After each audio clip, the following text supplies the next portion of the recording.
The driver sets up this glass area on this corner, coming back from the pad, going out to the pad, the one on the far corner on the other side. The machine only goes one way, forward. It goes this way, it goes forward. Fuel capacity is 5,000 gallons of fuel. Carrying the shuttle to the pad, the machine was getting 18 feet per gallon of fuel loaded, 35 feet per gallon of fuel empty. The platform in front of us. This is #1 platform. It was used on the very first Saturn V rocket launch, used on Apollo 13, Apollo 17, and then it was converted over for the shuttle program. Columbia, the very first shuttle launch, took place off this platform on Pad A. The platform weighs 8.4 million pounds. When they had a shuttle on top, it weighed 11.9 million. Look at the big holes on the bottom. Those holes were for the fire from the shuttle's engines and the boosters to go through there in the flame trench out on the pad. These posts are 22 feet high. The machine over there is 20 foot high. It has that 2-foot clearance to slide underneath, pick that structure up and move it. That's how it sets up inside the VAV. That's where we set it up out on the launch pad. Inside that unit is 2 stories.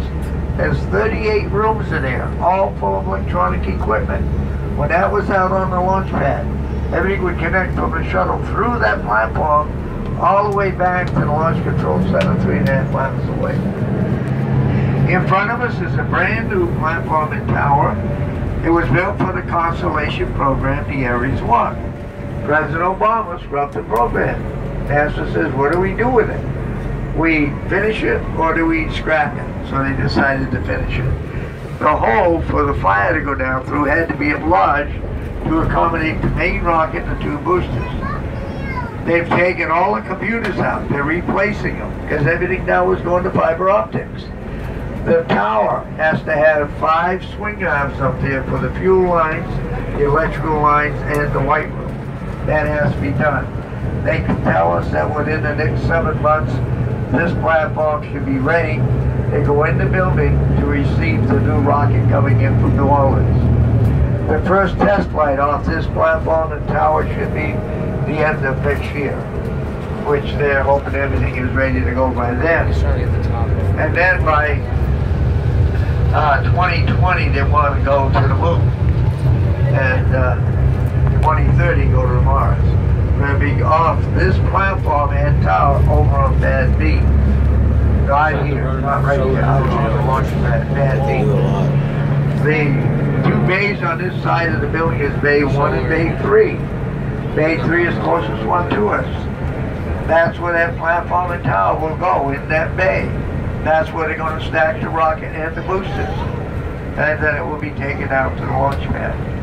The large doors on the bottom of the building, those big doors go sideways. The other 7 telescope up to the roof like a deck of cards. They fold behind each other going up. And it takes 45 minutes to have those doors open all the way from the ground up to the roof. The white building with the black windows is your launch control center. That's the fire rooms. There's 4 of them. On the right, this is the crawler road the machines travel on going to and from the launch pads. And this was all dug out, 7 foot deep. Brought in chunks of crushed stone, compact fill, and asphalt and small stone on top. The stone on top, that's Alabama River rock. And they use that rock because it doesn't spark. This is not 2 roads. This is 1 road, 132 feet wide.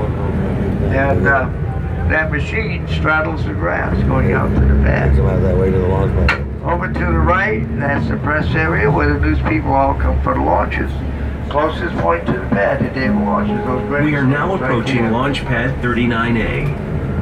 It was constructed for the Apollo program and is where all 12 moonwalkers began their historic journeys. You'll learn more about the Apollo program when you get to the Apollo Saturn V Center.